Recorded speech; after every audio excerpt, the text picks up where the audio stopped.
Olá, meu amado, minha amada, graça e paz do Senhor Jesus Cristo.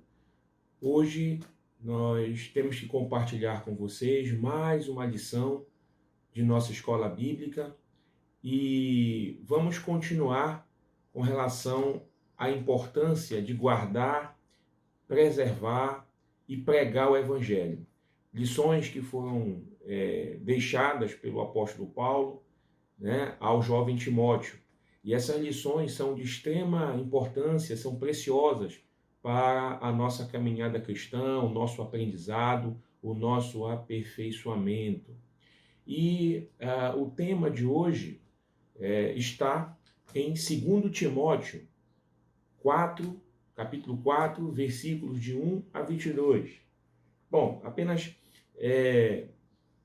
para introduzir a nossa mensagem de hoje, Paulo estava nos seus últimos dias. Paulo já estava preso e estava nos seus últimos dias.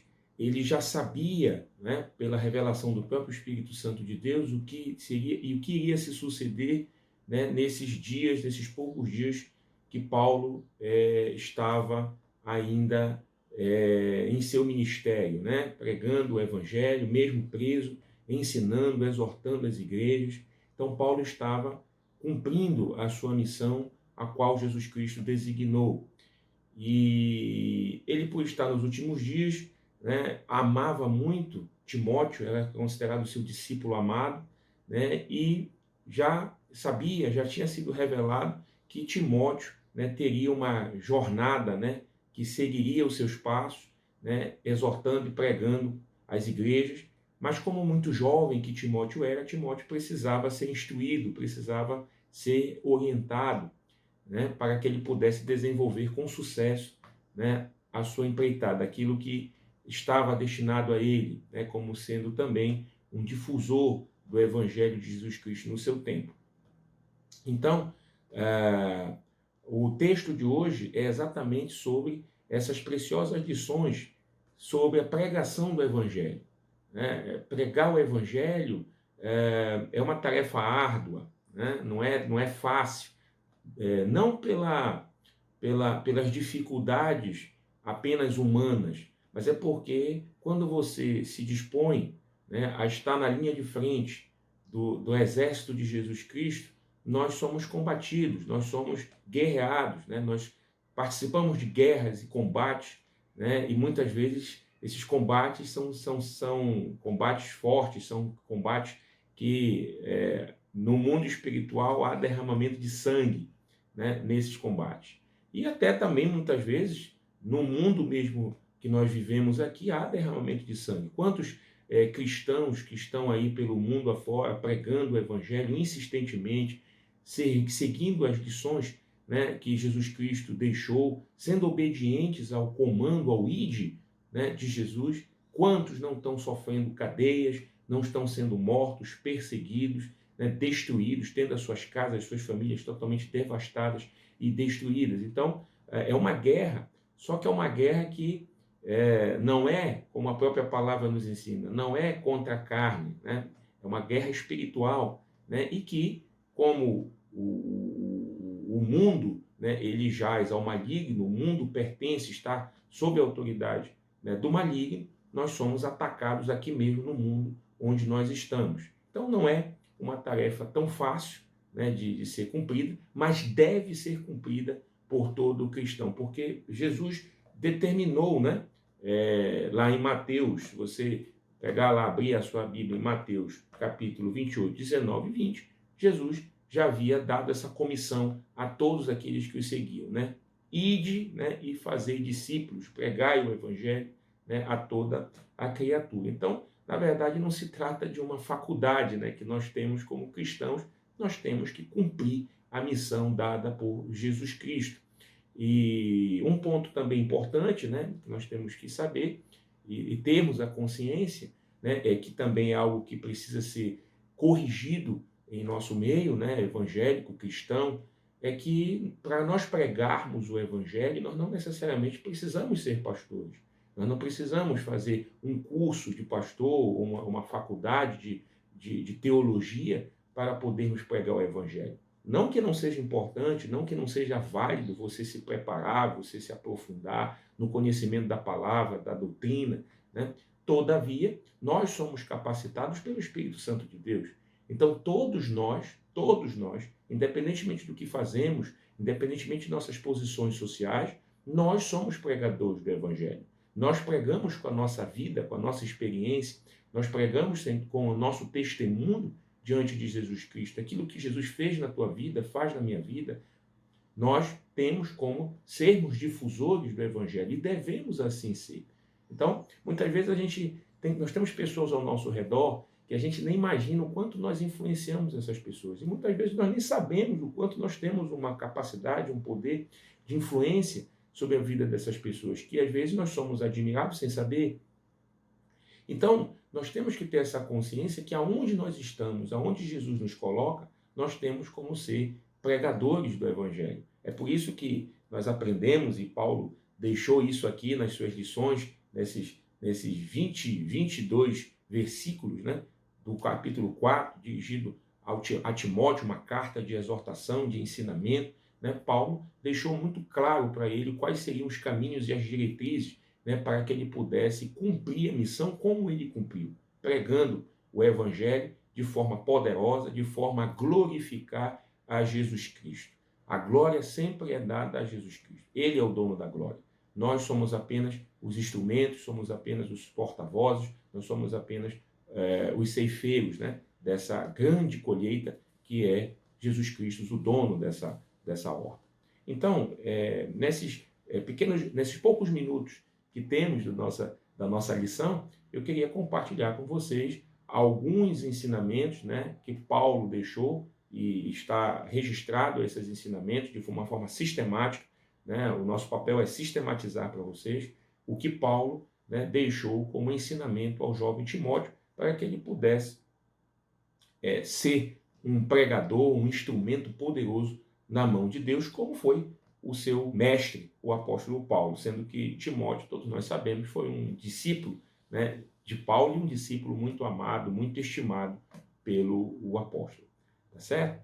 Então, para iniciarmos a nossa digressão sobre essa parte da carta, né, de Paulo a Timóteo,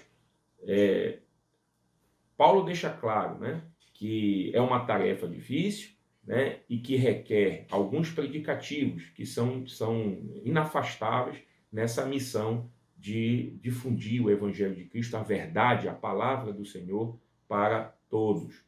Então, é uma tarefa que requer fidelidade, né, coragem, ousadia, disponibilidade e perseverança. Esses são os predicativos que todos nós, na nossa vivência cristã e no desempenhar dessa caminhada, né, desse ministério, todos nós temos um ministério, né, independentemente do que possamos fazer, desde que seja para a glória de Cristo. Então, esses predicativos são de extrema importância e devem fazer parte da nossa vida. E exigem de nós valores que estão aqui na palavra de Deus, né, como a fidelidade é um valor, a coragem é um valor, né, esse valor que já foi incutido desde do Antigo Testamento, né, quando Deus chegou a Josué e disse: Josué, coragem, né, para que você cumpra a missão para a qual você está destinado, né, fazer com que o povo entre na terra prometida. Quando você vai aqui para a nova aliança, quantos testemunhos nós temos, né, de coragem, né? Jesus ali sendo um encorajador das pessoas, né, despertando a esperança, né, ele sendo a esperança, né, e fazendo plantar a esperança, como ele representava essa esperança na vida das pessoas, dos seus discípulos, né, na vida daqueles que os cercavam, né? E a ousadia de Jesus nas suas palavras, muitas vezes, respondendo a fariseus, né, a saduceus, aqueles que o provocavam, aqueles que o instigavam, e Jesus muitas vezes teve que ser ousado em suas palavras, teve que demonstrar muita coragem, né, para que ele pudesse manter a sua fidelidade, a sua obediência àquilo que Deus já havia lhe designado, né? Na própria tentação no deserto, as tribulações que Jesus passou e naquele evento que simbolizou, né, o que nós passamos também, após a ida de Jesus Cristo, a subida de Jesus Cristo, né, os desertos, os desafios que fazem parte dessa caminhada. Jesus foi ousado quando, né, respondeu a Satanás, né, de forma contundente naquilo que Satanás estava colocando diante dele, da forma mais sagaz que Satanás podia ser, porque né, sagaz, sabe as Escrituras, né, e Jesus respondeu para ele nas Escrituras com toda a ousadia e autoridade que pertencia ao Filho de Deus. Então, esses valores, esses predicativos precisam fazer parte da nossa vida. A disponibilidade, né? Tem pessoas que dão a sua disponibilidade integral, tem pessoas que não dão a sua disponibilidade integral, mas dão disponibilidade. O importante, e aí é que entra um ponto crucial do que nós temos que entender racionalmente acerca das Escrituras, é que nós temos que dar disponibilidade, nós temos que ter disponibilidade, por mais que isso requeira sacrifício de nossa parte, né? Mas nós temos que fazer. Isso faz parte, né, da missão, isso faz parte dessa tarefa árdua. Dando sequência à sistemática, né, do apóstolo Paulo nessa carta dirigida a Timóteo, né, nós temos aí 4 princípios fundamentais, né, que devem nortear a pregação. Então, Paulo fez um pequeno estudo, um ensinamento deixado ao seu discípulo Timóteo sobre, pelo menos aí, 4 princípios que ele deve se ater na pregação, ou seja, a pregação dele deve estar sustentada em 4 princípios. Então, o primeiro princípio, inclusive nós até adiantamos aqui alguma coisa, né? O primeiro princípio é que deve ser pregado com fidelidade e ousadia, né? Já fiz até uma introdução disso aqui, já até antecipei, né? Pregar com fidelidade e ousadia. O segundo princípio é pregar com perseverança, né? Porque nós somos afrontados, nós sofremos afrontas e desestímulos, né, nessa tarefa de pregar o Evangelho, né? Todos nós, humanos, né, e que estamos sujeitos aos ataques, né, somos fracos, frágeis, né, e que necessitamos constantemente da fortificação do Espírito Santo de Deus. Nós somos constantemente atacados. E quando nós quando nós nos dispomos, né, a fazer a obra, a pregar o Evangelho, a testemunhar Jesus Cristo na nossa vida, é aí que nós somos mais ainda afrontados, porque a estratégia do inimigo é sempre nos desestimular, nos fragilizar, nos enfraquecer. Mas quando nós estamos firmes na palavra, estamos firmes em oração, em comunhão com Jesus, que é o autor da obra, nós somos constantemente alimentados e fortalecidos e conseguimos passar por cima dessas investidas, né, do inimigo. Então, nós temos que perseverar. A perseverança é fundamental. O terceiro princípio é pregar com parceria, né, e amizade cristã. Isso até um ditado, né, popular que diz, olha, uma andorinha só não faz verão, né? Mas esse ditado popular, querendo ou não, existe também respaldo bíblico para isso. Quando a gente vê a história de Jesus, Jesus não andou sozinho, né? Então, vamos só pegar o autor da nossa fé, né? Jesus não andou sozinho. Jesus tinha discípulos que o cercavam, Jesus tinha os seus colaboradores, Jesus tinha aquelas pessoas que serviam, né, que o ajudavam, né, no seu ministério. Então, Jesus não caminhou sozinho. Então, nós também não podemos caminhar isolados, sozinhos, né, porque não faz parte do princípio norteador, né, para que a pregação ela seja cumprida com sucesso. Para que a missão ela seja cumprida com sucesso, nós temos que desenvolver parcerias cristãs e amizades cristãs. Nós temos que estar cercados e cultivar pessoas ao nosso redor que contribuam, que sejam colaboradores dessa missão.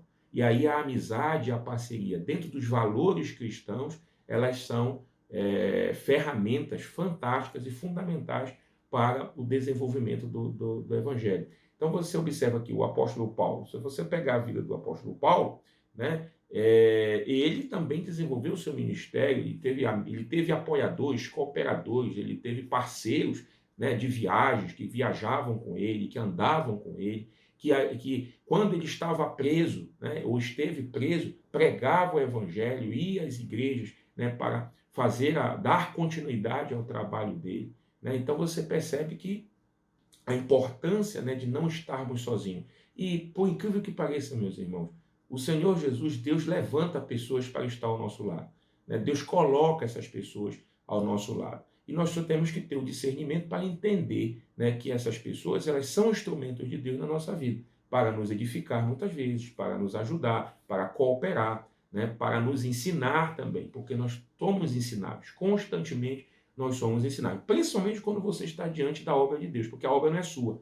Então você precisa estar diariamente sendo instruído pelo Espírito Santo. Constantemente você precisa ser instruído pelo Espírito Santo, porque senão essa obra é vã. Senão essa obra ela não consegue cumprir o seu desiderato, a sua finalidade, né, que é a salvação, o arrependimento das pessoas, né, e a salvação que deve recair sobre as pessoas, né? Mas isso é um trabalho do Espírito Santo. Sabe que esse trabalho não é seu, né? É o Espírito Santo que convence um homem do pecado e do juízo. Não é você, não é as suas habilidades, não é você, né, ter curso de oratória, de didática, né, de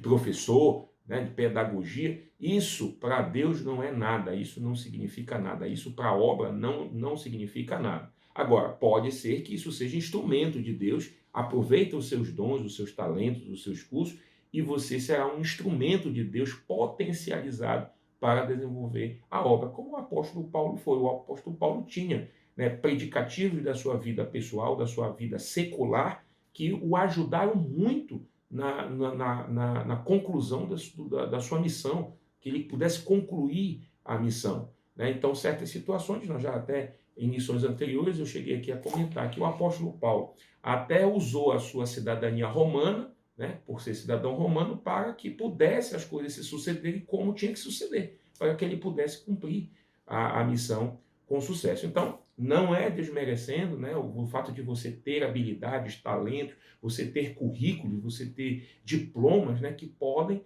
né, ser usados como instrumentos de bênção na sua vida e para que você possa ser um instrumento poderoso na mão de Deus. Mas eu estou dizendo que toda a glória, toda a razão, né, da pregação, ela ser, né, poderosa diante dos homens para que o poder de Deus seja revelado, não é por sua força, não é por suas habilidades, é isso que eu estou dizendo.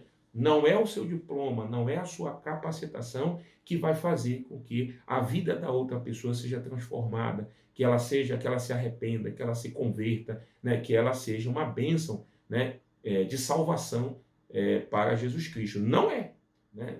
É o poder do Espírito Santo de Deus, né? Então, nós precisamos ser alimentados diariamente com o Espírito Santo de Deus, ou pelo Espírito Santo de Deus, que nos edifica, né, nos capacita, né, e nos fortalece. Tá certo? E o quarto fundamento é pregar independentemente das adversidades e dos adversários, né? Então, qual é a principal função das adversidades e dos adversários? É te paralisar, é me paralisar, é nos paralisarmos, né? É que a gente fique com medo, né? Recue, né? Desanime. Então, são instrumentos do mundo usado pelo maligno para paralisar a obra, né? E aí ele vai paralisar. Como é que ele paralisa a gente? Quando ele incute na nossa vida o medo, né? Quando ele incute na tua vida o desânimo, né? Que você perde a vontade, né? Perde aquela, vamos dizer, aquele ímpeto, né? Aquela vontade, né? Aquele desejo de fazer a obra, de ser útil diante de Deus, né? Você perde isso. E essas situações todos nós estamos sujeitos, tá? Então não se sinta desmerecido, né? Ou mesmo, isso só está acontecendo comigo. Não, isso acontece com todos. Isso acontece com os pastores, isso acontece com os apóstolos, isso acontece com todos aqueles que estão dentro das suas comissões, fazendo a obra, né, como instrumento de Deus.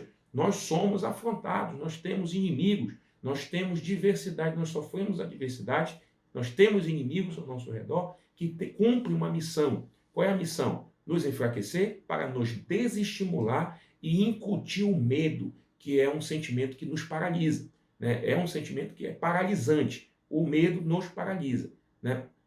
Uma vez eu escutei uma pregação sobre essa questão do medo, e eu gostei muito do que eu ouvi, eu nunca esqueci essa lição, foi muito edificante na minha vida, e eu acredito que será edificante na sua vida, né? O medo não é pecado sentir medo, né? Todos nós somos passíveis de sentir medo, né? O medo é um sentimento natural, né? O que não pode é o medo te paralisar. Nós não podemos ficar paralisados por esse sentimento.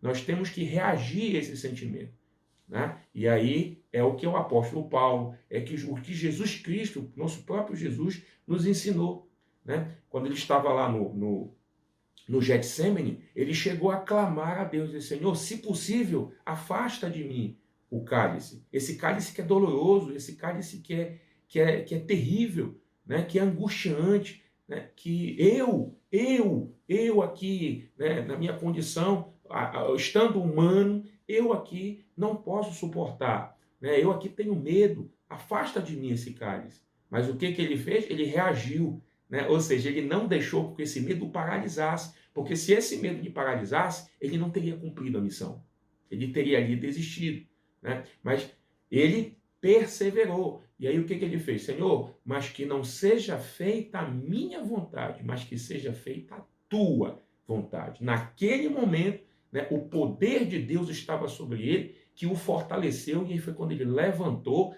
né? E aí há, né, algumas ilustrações, né, que ali ele pisou na cabeça da serpente, né? Ou seja, o inimigo que estava ali paralisando, que estava querendo incutir o medo e a paralisia para que ele não cumprisse a palavra e obedecesse ao ordenamento, ele foi lá e pisou na cabeça da serpente. Então é o que nós temos que fazer, é o que nós temos que buscar. Nós diariamente pisamos na cabeça da serpente, pessoal.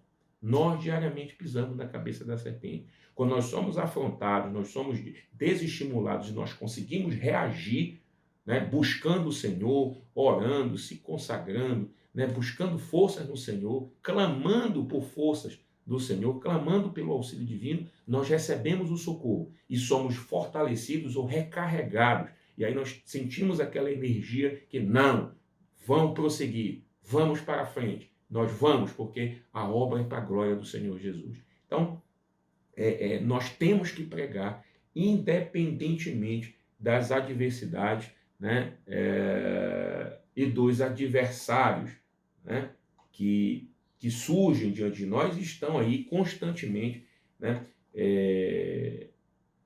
diante de nós, tá?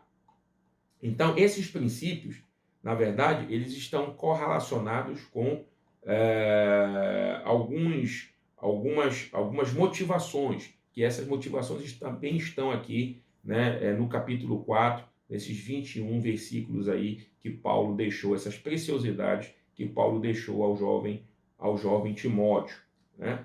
Então, essas motivações, olha, a fidelidade e a ousadia é motivada pelo julgamento, tá? Então, esse primeiro princípio aí, ó, que nós devemos, né, pregar com fidelidade e ousadia, esse primeiro fundamento, ele possui algumas motivações. Essas motivações Paulo deixa revelado lá na carta a Timóteo, né? Então, é motivada pelo julgamento, é motivada pela doutrina e é motivada pelo ministério, né? Então, são 3 motivações aí desse princípio, desse meio princípio de pregar com fidelidade e ousadia, né? Quanto ao julgamento, pessoal, é que a motivação do julgamento é que essa pregação ela precisa ser útil, ela precisa cumprir uma finalidade. Essa finalidade é levar salvação às pessoas. E ao mesmo tempo que leva a salvação, ela está te preparando para o dia final. Então, todos nós, quando recebemos a palavra, quando somos edificados pela palavra, quando somos alimentados por essa palavra, e através dessa palavra, dessa pregação, nós que antes não estávamos salvos, passamos a estar salvos, porque nós confessamos Jesus como nosso único e suficiente Salvador, nós aceitamos, né, o derramamento do seu sangue naquela cruz, né, nós passamos da perdição, né? Nós saímos daqui, tiramos os nossos pés do inferno e passamos para a salvação, né? Então, isso aqui você vai ter que ter essa consciência, e todas as pessoas que recebem a palavra, a pregação, elas já passam a ser advertidas, ainda que você não precise dizer expressamente: olha, nós vamos passar por um julgamento. E aí, você vai estar do lado dos salvos ou do lado dos condenados? Na verdade, nós não precisamos dizer isso. Mas quando nós pregamos as boas novas às pessoas, as pessoas automaticamente ou indiretamente já estão sendo colocadas diante de um tribunal de Deus. E elas precisam estar preparadas para isso. E você está sendo um instrumento de preparo para essas pessoas, que elas precisam saber que elas passarão por um julgamento divino, por um tribunal divino. E todas as suas obras e o seu processo de conversão será colocado na mesa. Então, a todos aqueles que estão lavados pelo sangue de Jesus estão salvos. E aqueles que não foram lavados pelo sangue de Jesus estão perdidos, né? Mas a pregação é a porta de entrada para que essa pessoa tenha o direito, né, de escolher se ela quer ser salva ou se ela quer não ser salva.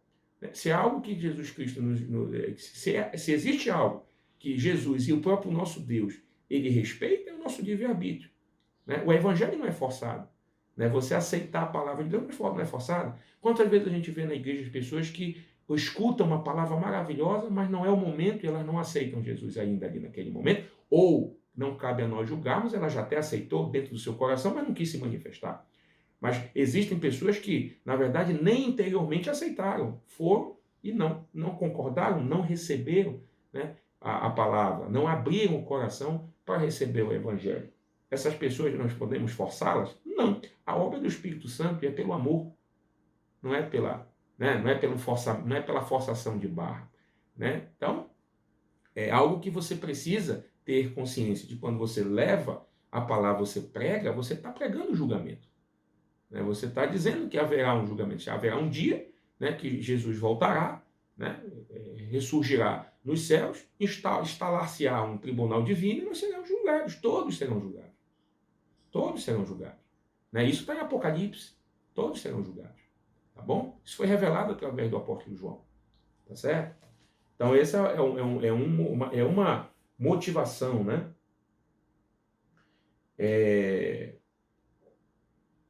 A outra motivação é pela doutrina, né? Pela doutrina, porque a verdade redentora do Evangelho tem sido ignorada e muitas vezes ofuscada por falsos métodos e ensinamentos. Então, nós temos que pregar a verdade, porque nós precisamos ser a resistência das mentiras. Porque Satanás tem pregado mentiras em nosso meio.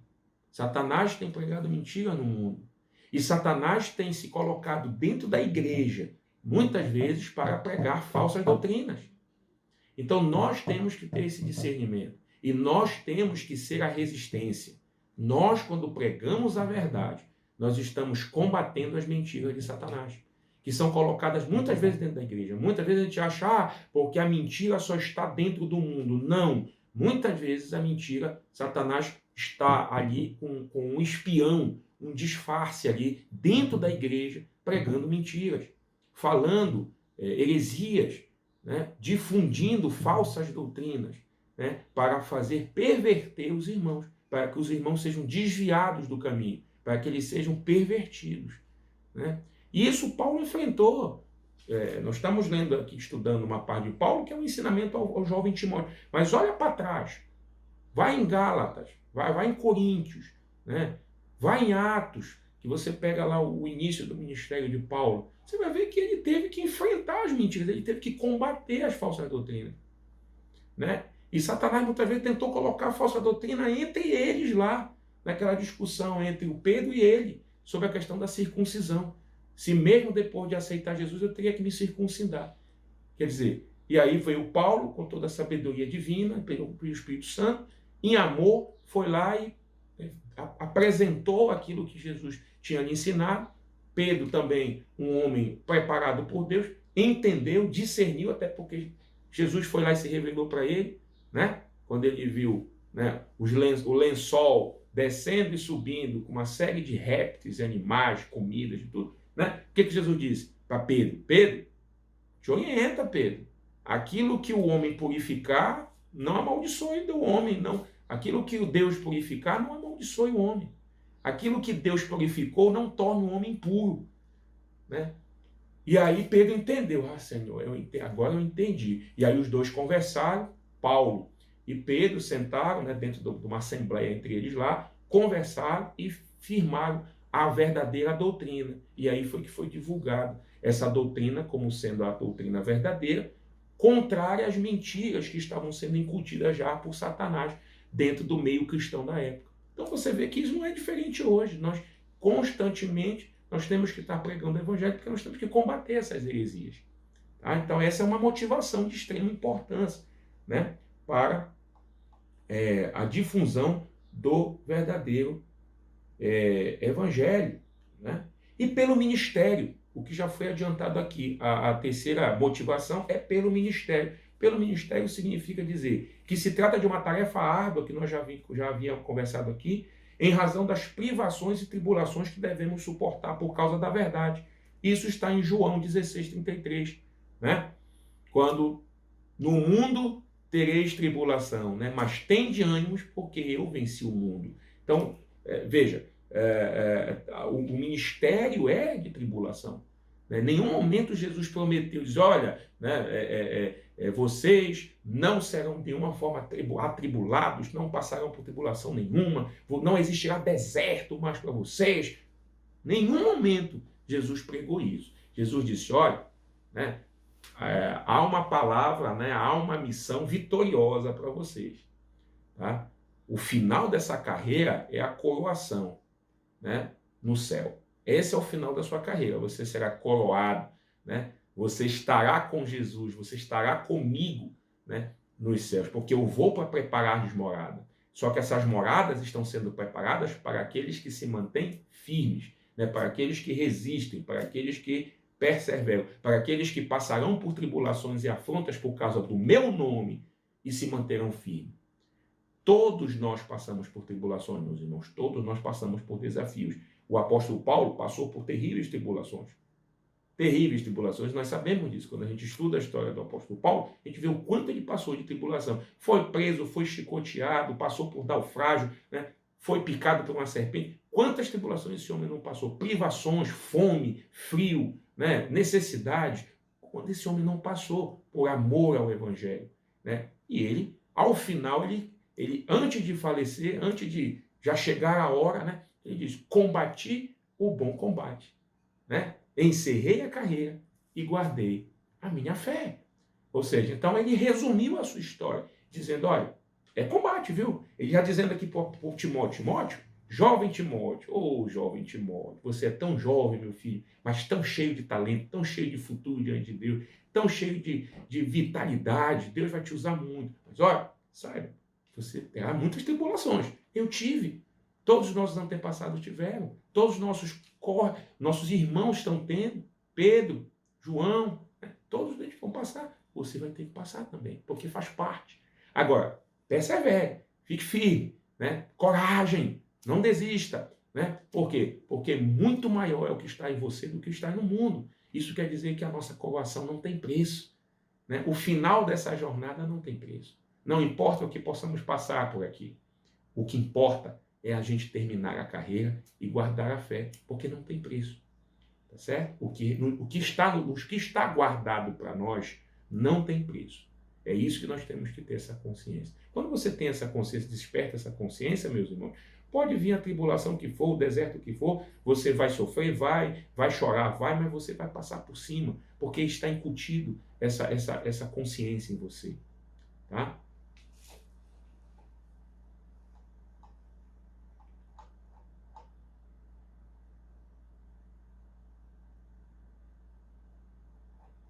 Aí nós vamos agora para o segundo fundamento, né? Então, nós estudamos o primeiro fundamento. Do primeiro fundamento, 3 motivações, né? 3 motivações, tá? E agora nós vamos para o segundo fundamento. Quanto à perseverança da pregação do Evangelho, né? O seu significado está muito bem retratado nas palavras finais do apóstolo Paulo. Foi o que eu acabei de fazendo aqui a ligação de uma ideia com a outra, né? O apóstolo Paulo viveu o evangelho e por causa do evangelho, por causa que ele pregou o evangelho, ele enfrentou grandes disputas, grandes guerras, né? E ele concluiu a sua carreira com combati o bom combate, encerrei a carreira e guardei a fé, né? E aí só temos essas 3 lições aqui a aprender, né? Na verdade, nós temos 3 inimigos, né? Dentro desse combate, né? Dentro dessa guerra, né? Nós guerreamos com 3 inimigos que agem sincronizadamente para tentar nos destruir, nos paralisar, nos amedrontar, nos tirar do caminho. São 3 caminhos: Satanás, o mundo e a nossa própria carne. Esses 3 inimigos militam juntamente, sincronizadamente, contra a verdade e contra nós que pregamos a verdade. Por quê? Porque eles são inimigos de Jesus. E se são inimigos de Jesus, serão inimigos de todos aqueles que seguem Jesus, tá? E eles agem com veemência e violência. Isso você tem que entender. Então são 3 inimigos que trabalham contra nós: Satanás, o mundo e a nossa própria a carne, a nossa própria concupiscência, né? Aquilo que nós temos, né, como frágil, como algo que é tentador, né, na nossa carne, na nossa natureza humana. Então essa nossa concupiscência, atrelada ao poder satânico, a Satanás, né, e ao mundo, as coisas que estão no mundo e que Satanás usa como instrumento de manipulação para nos paralisar, são os 3 inimigos que trabalham sincronizadamente para tentar nos paralisar, nos destruir. Por quê? Porque são inimigos de Jesus, e se são inimigos de Jesus, são inimigos de todos aqueles que andam com Jesus. Tá certo? Esse é o mais importante, né, dessa parte da lição de Paulo. Tá? O próximo fundamento, o terceiro, né, fundamento, parceria e amizade cristã, né? A necessidade de termos parceiros e amigos, porque não devemos andar sozinhos, ela possui aí 3 objetivos fundamentais, né? E é isso que eu queria compartilhar com vocês, esses 3 objetivos fundamentais. O primeiro, auxiliar pessoalmente e ministerialmente por meio de cooperadores que são levantados por fé, através de uma vida de comprometimento e testemunho, tá? Então, essa cooperação, ela é auxiliar, né? Ela nos auxilia, ela nos coopera de uma forma que nós não andemos sozinhos e tenhamos sempre pessoas ao nosso redor para serem instrumentos de Deus na nossa vida, seja para nos auxiliar materialmente, seja para nos auxiliar espiritualmente, nos edificando, sendo boca de Deus na nossa vida. Quantas pessoas que estão ao nosso redor são bocas de Deus na nossa vida? Às vezes você está aflito, você está esperando uma resposta do Senhor. Você está orando: Senhor, eu preciso ter essa resposta.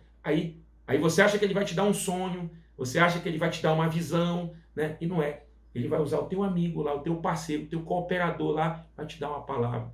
Fulano, olha, eu estou sentindo no coração essa palavra que eu preciso de compartilhar contigo. É Deus usando a vida dele para edificar a tua vida. Aí você: meu irmão, você foi boca de Deus para a minha vida. Deus te abençoe. Né? Ou seja, quantas vezes nós temos essa experiência? Então você vê a importância de que nós não temos como andar sozinhos. Tá certo? Somos aperfeiçoados espiritualmente, pois aprendemos e somos edificados pela convivência com os demais que professam a mesma fé, pois Deus usa a pessoa ao nosso redor para moldarmos. Tá? 3. Suprimento das necessidades ou assistência. Então, nós não podemos andar sozinhos, e Deus não quer que andemos sozinhos, porque nós necessitamos ser supridos espiritualmente, né, e materialmente, muitas vezes. Né? Quantas vezes nós, aqueles que têm experiência, né, de estar dedicado ao evangelho, ao ministério, tem irmãos nossos que escolheram, né, optaram e disseram: Senhor, eu vou dedicar minha vida exclusivamente para pregar o teu reino, para o evangelho. E largaram suas profissões, as suas carreiras, né, e foram seguir o evangelho. Você acha que essas pessoas estão desamparadas? Você acha que Deus não olha para essas pessoas? Que Jesus não cuida dessas pessoas? Já que elas são missionárias, né, que pregam o nome de Jesus, buscam com verdade e dedicação pregar o evangelho, essas pessoas são sustentadas. Deus coloca pessoas ao redor delas para alimentá-las, para sustentá-las. Né? Então, não é só um sustento espiritual. Deus também usa pessoas ao nosso redor para nos sustentar até materialmente, se for necessário.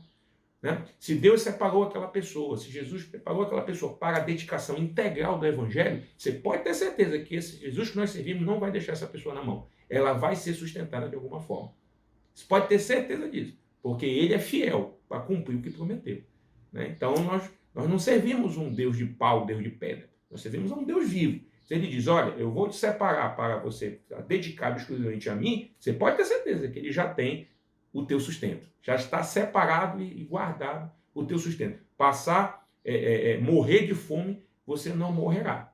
Tá? Você até passará fome, porque faz parte da tribulação. Mas morrer de fome, você não vai morrer. Por quê? Porque quem está prometendo é quem é fiel para cumprir, que é o nosso Cristo, nosso Jesus poderoso. Tá certo? E por fim, para a gente encerrar, né, o último princípio, né, dentre os 4 que inicialmente eu citei para vocês, as adversidades e os adversários, né, por mais que atentem contra nós com suas setas e ciladas, não podem nos paralisar pelo medo ou pelo desânimo. Para tanto, temos que usar de estratégia e discernimento sob a orientação do Espírito Santo.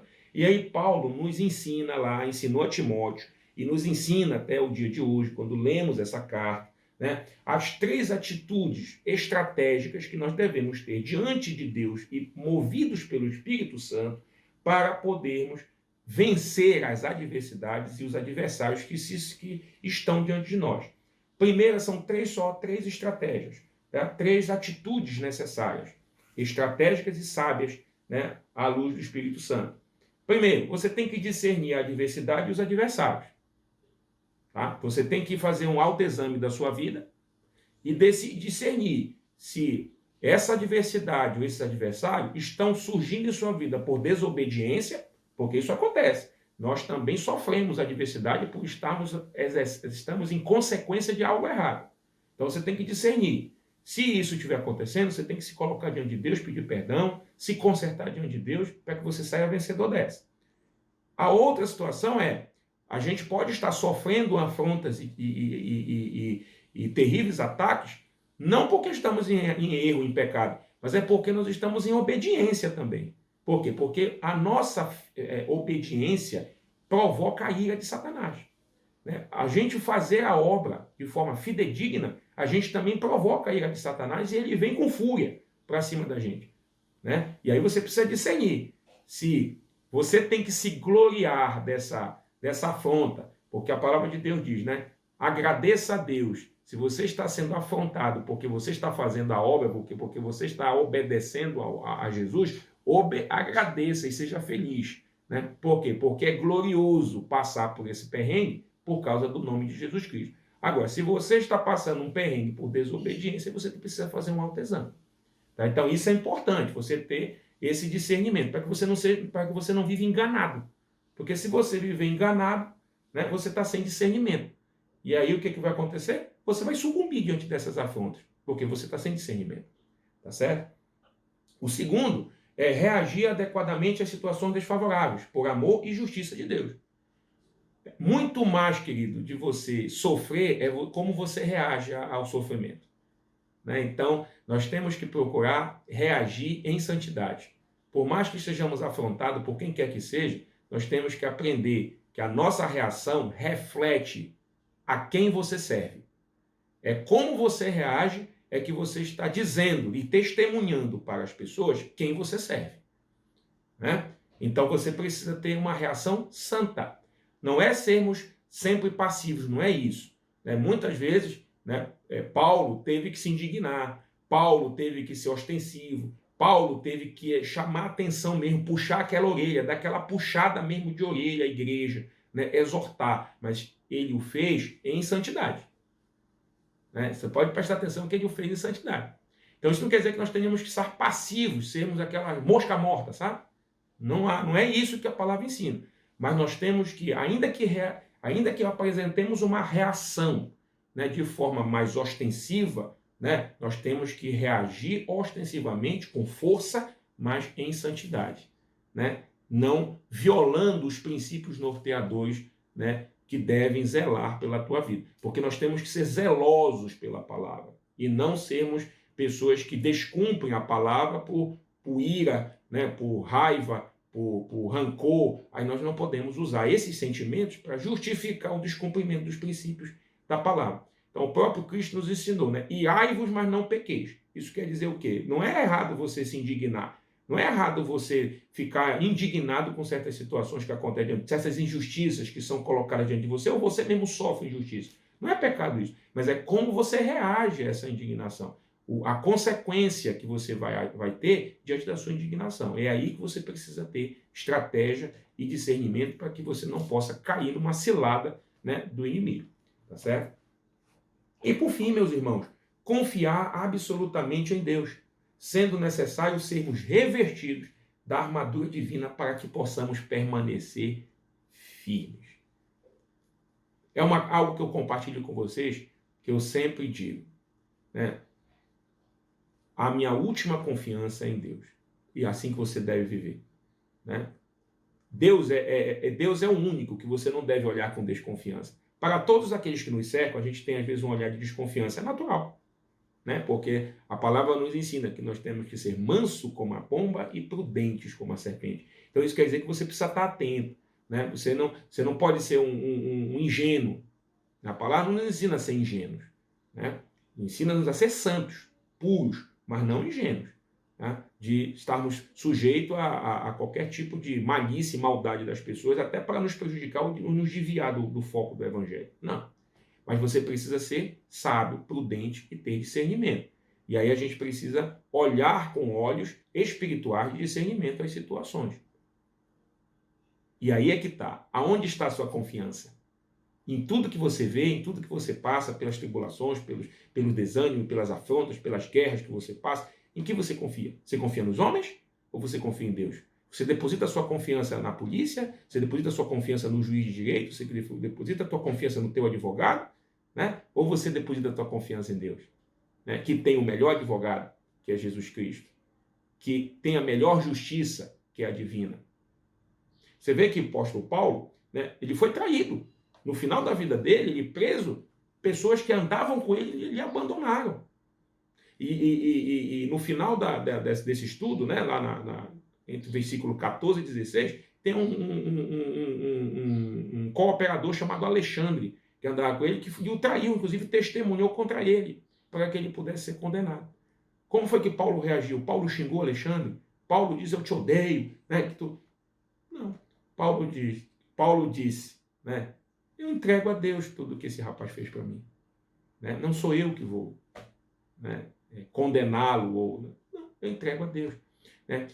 Estevão, né, também quando estava sendo apedrejado, o que Estevão levantou os olhos ao céu e disse, Senhor, perdoa-lhes, porque não sabem o que fazem.